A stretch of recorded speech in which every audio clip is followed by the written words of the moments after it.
Let's start with, I think, one of the most anticipated pieces of story that happened this week and just happened actually today of the recording on Tuesday, but had a lot of hype behind it. I know we were group chat texting about it, but Scott, there was an event that happened with your boy LeBron James. So tell us about what happened there. All right, listen, I have always been LeBron's, I won't say biggest fan, I don't think that's true, but a big fan of LeBron James. Always defended his every move, gave him the respect that I think he deserves as the GOAT of basketball. But man, sometimes he does some shit where I'm just like, what are you doing, man? Like what?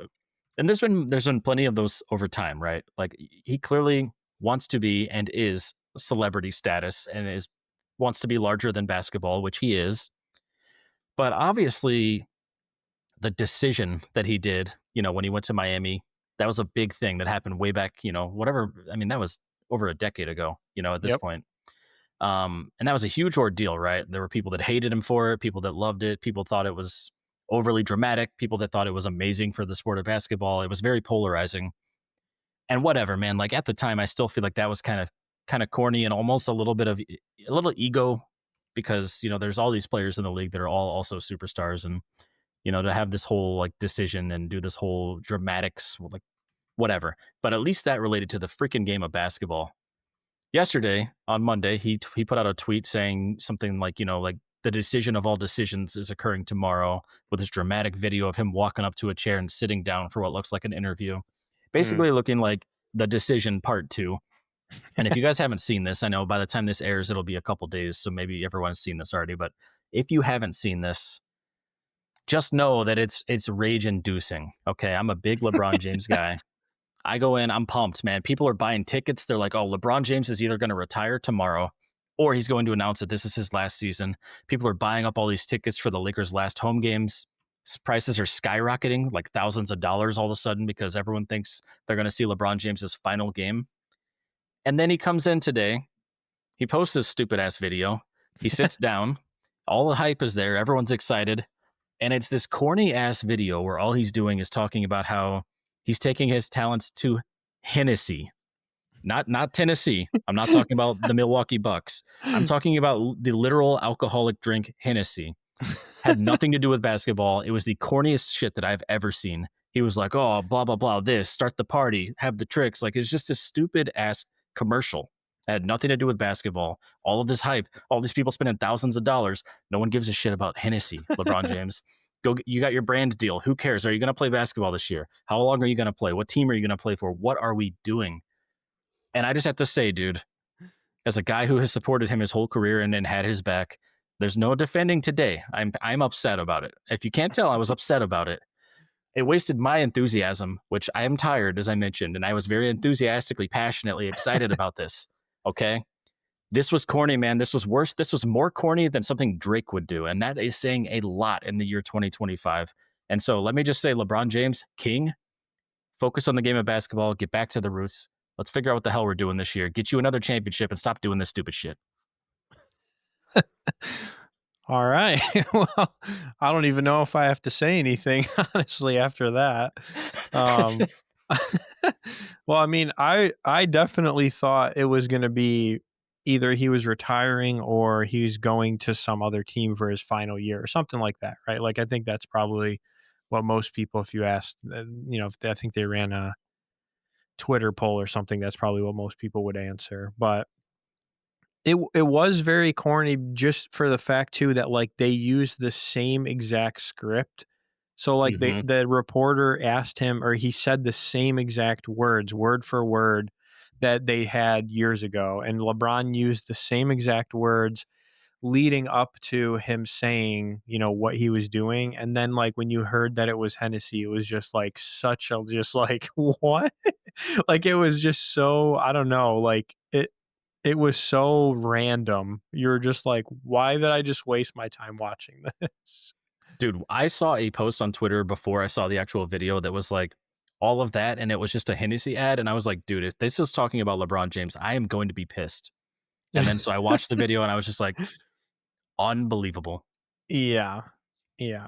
Well, the other thing I'll mention, this is kind of off script, but I did watch the Nelk boys had a interview with Skip Bayless, and obviously I know Skip Bayless is a controversial guy, but he spent like 25 minutes talking about LeBron because they were like arguing and debating with him back and forth about, why do you hate LeBron, or what, why do you like shit on him and blah, blah, blah. And I mean, he talks about like that he doesn't hate him. Like he doesn't hate him as a person. He gives all these examples like, and he has like I'll give him this. He has a very good memory. Like he can tell you the exact year, the exact game, and what LeBron did in that game and why, like he can rattle stuff off in terms of like, here's my example of why, or here, another guy would have did this. So I'll give him credit. I mean, if you don't agree with him, that's okay. But it's a Mhm. pretty interesting one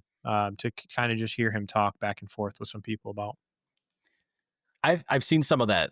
I don't think I've seen the full episode or the full interview, but I've seen some of his takes, and I appreciate his consistency with his stance. Yeah, We'll leave it at that because we could debate LeBron all day long, but today LeBron disappointed everybody, even the LeBron fans. not Hennessy. Great marketing for Hennessy, really Yeah. incredible marketing for Hennessy, but like, what are we doing, man? What are we doing? Oh man. All right. Well, in other news, we had just a couple of things that happened in college football this past weekend. So we'll just go through these and I just kind of gonna want to get reactions. But Texas lost to Florida 29-21, and they are now unranked, Scott, after starting the season ranked number one. So the question is what the heck's going on with Texas, and was Arch super overrated?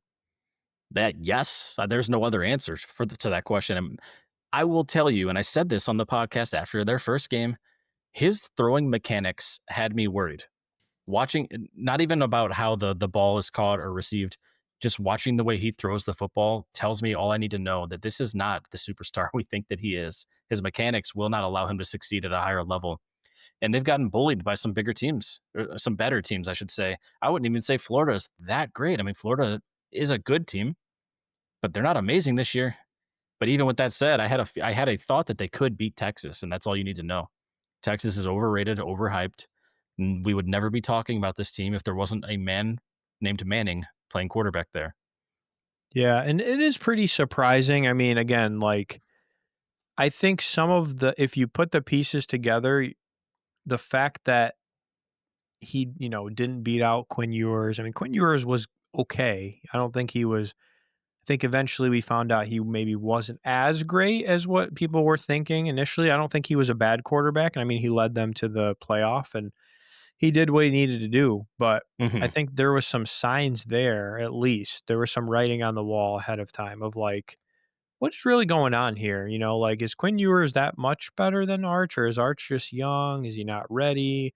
And then I've also seen a lot of videos of people showing all the different high schools that he played against, and they were like, well, as you can tell here, Arch didn't really play against a lot of great competition in high school. So, like, he also looked pretty good in high school, but he may not have been playing like what some of these other Texas high school quarterbacks they go against. Yeah. So, I don't know. It's very interesting. I don't necessarily know that he's horrible or that I've given up that like he's going to be a terrible quarterback. I just think he needs to develop. Like he just going to take him, probably a year or two or whatever he has left to maybe become a reasonable quarterback. I was going to say the exact same thing, actually. So yes, he's overhyped for the year 2025. And yes, Texas is cooked this season. You can't fix this right now. But this man has all of the all of the resources humanly possible that can help him to be a success, even just within his own family. But they all have their own connections too. I'm thinking maybe you have a disappointing year when you were supposed to be the Heisman. You're not even in the talks. You're not even in the talks for the playoffs or the conference. Like you have pretty much lost all of the hype at this point. So you start the development now. You get the experience, and then you stay quiet and you work hard and you work on the fundamentals in the offseason. He still has time left. We could see a totally different Arch Manning next year, but I am definitely writing him off for this year. I think there's too many things that need to be fixed, and it starts with the actual mechanics of throwing a football. He's got to get his elbow up. it hurts me as someone who played the position. It actually hurts my arm to watch him throw with how he throws the ball, and I don't think you can sustain a career by throwing the ball that way. Let alone Yeah. you can't throw it over the middle over an offensive line when your elbow is that low because the ball comes out at such a low height already. So that's my critique as just a random podcaster sitting in a computer chair. But his career's not over, but his season is. Yeah. Yep. Well, I'll be curious to see how the rest of the season goes, and then yeah, just kind of what happens after this. The other big one though is that Penn State lost 2 weeks in a row, and this time, Scott, to an unranked and winless at the time UCLA, 42-37, and so Penn State is also now unranked, Scott. Your mother trucking pick to win the Big Ten, and maybe even more. So let's hear it from you. What's going on? Well, as I have been informed of repeatedly, in excess of hundreds and hundreds of comments on TikTok. Thank you all. You're right. I deserved it. I was very wrong about this pick. For some reason, I thought that, Franklin could finally win a big game as a head coach. And maybe when I made this pick, also when I made this pick was in the offseason still, when I said that Penn State would win the conference, and I doubled down on it. And I thought Drew Aller would look better than he has. He has not looked anything better than an average college football quarterback in a Big Ten conference. And so, no, I was dead wrong. Penn State does not look like the team I thought they were. Losing to Oregon in double overtime is not a horrible thing to have happen. Oregon is a great football team. Losing to UCLA, it looks a whole lot worse. And losing 2 games in a row deflates any momentum that they had built up, starting to look like once again, maybe an overhyped offseason team that didn't translate into actual in-season success. And I will own that I was wrong. Thank you all for reminding me. Well, thank you for owning up to it at least and not pushing it off. But here's kind of some of the notes though that I didn't watch the UCLA game, so I can't really comment on that. The Oregon game I was watching from Canada. Um, I thought it was a pretty good game. I personally thought that Oregon very much controlled that game up until like the fourth quarter whenever Penn State went on their run within like it was like there was like 10 minutes left in the game. To that point, number one, I was surprised because Oregon like destroyed them in the run game. Like they shut down what Penn State is known for. They got 2, great running backs, a great offensive line. They shut it down. They won in the trenches. So Mm-hmm. at that point I was like, okay, either Oregon's really good, that they're the team and they're going to win this game, or Penn State is maybe just not as good. Then when Penn State kind of kicked it back and they had that comeback at the end, I was like, oh shit, like maybe Penn State is good. So but I also know that it is hard to shut down a team for 4 quarters, right? Like that is not an easy task, especially a team that is reasonably talented. Like I don't think Penn State's a horrible team. They have no talent. When they lost that game, I was like, okay, like whatever. This UCLA game is very, very surprising. I'm not going to lie. But Mm-hmm. I also don't know that they've recovered from that Oregon loss, according to some of the stuff I've been reading and seeing. Like emotionally, I'm not sure that, losing at home in the whiteout, that is a tough loss to Yeah. take. So I'm actually not counting Penn State out for the entire year. I do think there is a slight chance, Scott, that they may potentially still get into the playoff if they make a run, if they somehow hang in there with an Ohio State team. It's a very slim, very slim, very slim chance. I don't think it's, like, hey, yes, they're going to. But just remember, I mean, last year, Ohio State did not go to the Big Ten championship, snuck in kind of a little bit at the end, and then ended up winning the national championship. So never say never. I'm going to say never. Penn State still has to go through playing in Ohio State against Ohio State. No Yeah. easy feat. They have to follow that game up by playing against a number 7 ranked Indiana. And they still have Nebraska ahead of them, which is still a pretty decent team. I don't think they have a chance in the world of making the playoffs this season, but I Yeah. guess I've been wrong with some of my college predictions lately, so who knows? Well, we're going to see though if Indiana is really a real good team this coming weekend, because This week, yep. I am curious if they are legit, or they're kind of like what happened last year where they were pretty legit but they couldn't win, some of the bigger games. So, Well, they beat the absolute shit out of Illinois, so that's a good starter. yeah. Also, like, again, Illinois is one of those teams where I always go, are they that good? Or, I mean, I'm not saying they're bad, but like, are they that good or are they pretty good? Yeah, So, I'm also wondering that question myself. so NFL news. Last night, really, really great game. I actually watched this game. I don't know if you saw it or not, Scott. Jags took down the Chiefs on Monday Night Football. Did you see the last series where Trevor Lawrence essentially fell down, tripped off the lineman? I don't know how the hell he got up, but somehow got up, looked like he, was running to the bathroom like he had diarrhea and ran into the end zone to score, basically to win the game, essentially at the end. The most Trevor Lawrence touchdown of all time. I mean, that is literally Trevor Lawrence football right there. It shouldn't have happened. It shouldn't have worked, and yet somehow they end up winning the game and Yeah. shocking the world. I don't think many people had the Jags beating the Chiefs yesterday. However, you know, again, it's been a very unpredictable year so far. The Chiefs are what, 2-3? Like, Yeah. what the hell? What? Like, how? Yep. Yeah. And it was Trevor Lawrence's birthday. So they gave him a little birthday cake after the game. Yeah, and all I will say is that I am still not a believer of Trevor Lawrence. But hey, man, you get knocked down, you get up again, and that's he did that twice because he actually tripped over his own feet twice on that play. He tried to stand up, fell again, and then did stand up, and then he actually semi broke a tackle. I mean, there was a Yeah. guy who dove at his feet who he kind of got out of, and it just the weirdest shit, man. Just the weirdest shit. I don't know if you saw. This is going off topic here, but this is also in the same weekend that the Titans beat the Cardinals on one of the weirdest plays I've seen in a long time. Yeah. I saw that.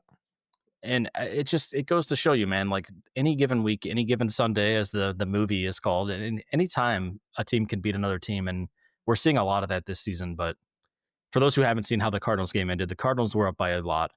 Then they had a guy who was returning a punt for a touchdown who dropped it before he crossed the goal line, so they turned the ball over instead of scoring.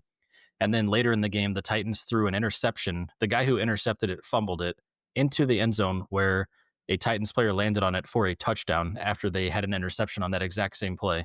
Wild. I mean, you just can't make this up. It's just kind of bizarre, crazy shit happening in football, and it's happening pretty much every week lately. But I Yeah. guess it's been exciting, man, because you just never know. Yeah. Well, and the Jags are 4-1, so got to note that. But Scott, the Ravens are off to a 1-4 start. You still have them winning the Super Bowl.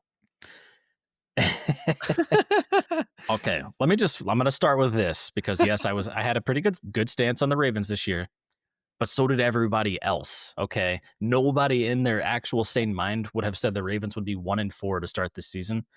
I do think the Ravens have a chance still.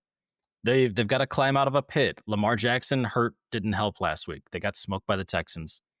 Lamar Jackson doubtful again this week, so they could be 1-5. Who knows? Who knows what it's going to look like? They play against the Rams, not an easy team to go against. So yeah, they may be 1-5, but what I do know is if you look up on the sports books right now, some of them still have the Ravens as the favorite to win the AFC North, even though they're 1-4 right now. Wow. And the ones who have them not winning it have them in second place, just right behind the Steelers. And so anything could happen. The Ravens are benefiting from being in the AFC North where the Browns and the Bengals suck. And the Steelers are a winning team, but they don't really look great. They're just kind of getting by. I'm not writing this off, but this prediction of them winning the Super Bowl looks pretty bad right now. Yeah. And, I it may seem like I'm just this beginning party's here, me just calling you out about everything, but that's not the point, right? I think Cook me. it goes along with just number one. I think I was just shocked that the Ravens are 1-4. So I had to bring it up because I know you had predicted them in a previous episode, but I am also, I mean, after that, was it week 1 when they played the Bills? That Yep. was like a crazy competitive game. Mm-hmm. I would have never guessed from that game that they would be 1-4 right now. It's Watching that insane. game, I was like, "This is incredible." Like, both of these teams are gonna be in the playoffs and probably deep in the playoffs, and they still could be. We'll see. And I will say that I think Lamar actually got hurt during like either the Browns or Lions game. It kind of seemed like he was dealing with an injury for a Yeah. couple of games before they pulled him against the Chiefs and then obviously sat him in the Texans. So Maybe he doesn't play this week against the Rams. Then they go on the bye. It gives him 2 more weeks to heal.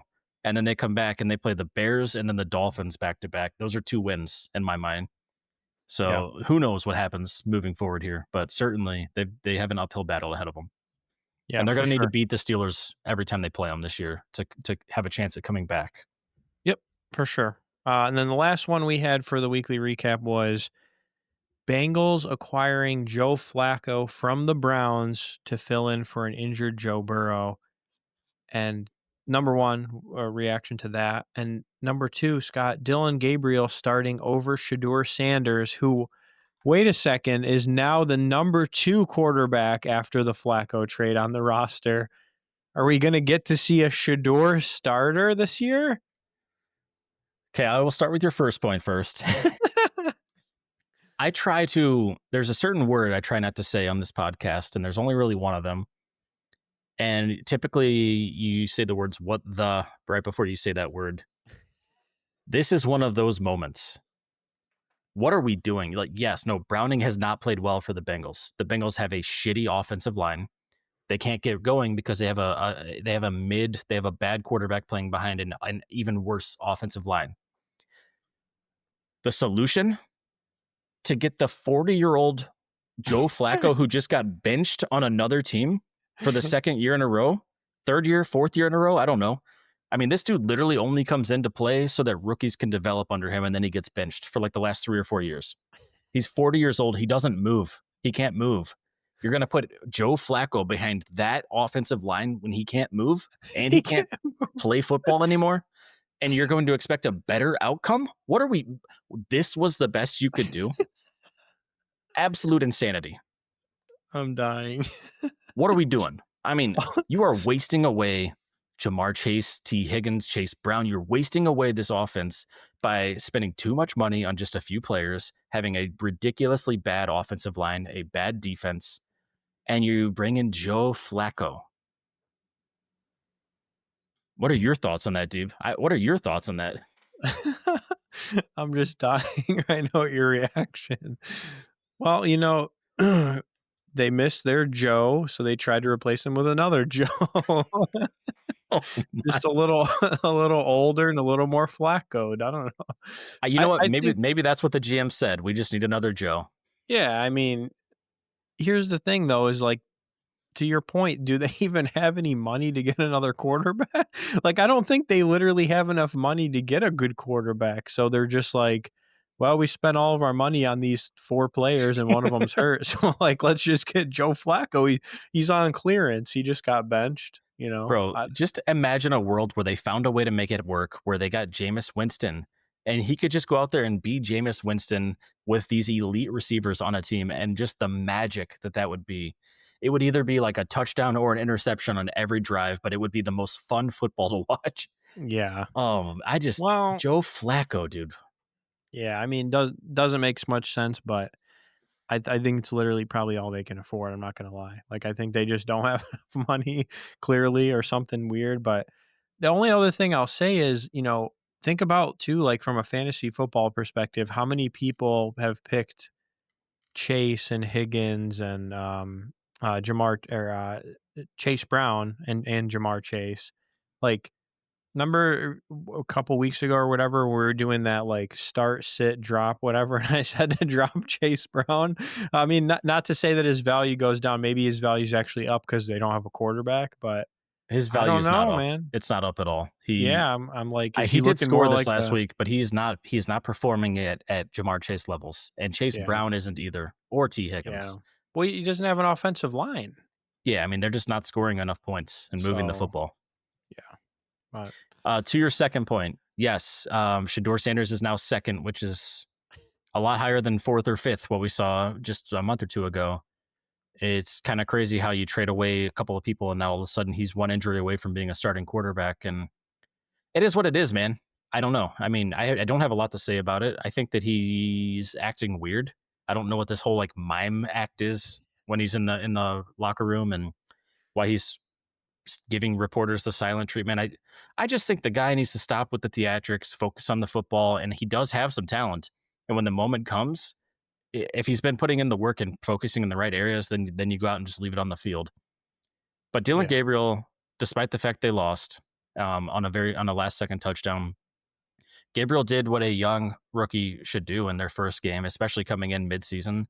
He didn't make a ton of mistakes. He did a lot of checking the ball down, and he definitely rode the coattails of Quinshon Judkins. But he threw a couple touchdowns. He did what a quarterback needs to do in a close game. And I think that you see that as a Browns fan, you wish it was sexier, but it gives you some optimism too. I think that the team looked a little bit different. They looked Yeah. like they were gelling a little bit. So I don't know. I I hope that it works for Dillion Gabriel. I think that the guy, he's a likable enough guy, and I think he's doing the right things. But time will tell, man. I mean, it's the Cleveland Browns. That's where quarterbacks go to ruin their careers. Yeah, that's what I'm afraid of.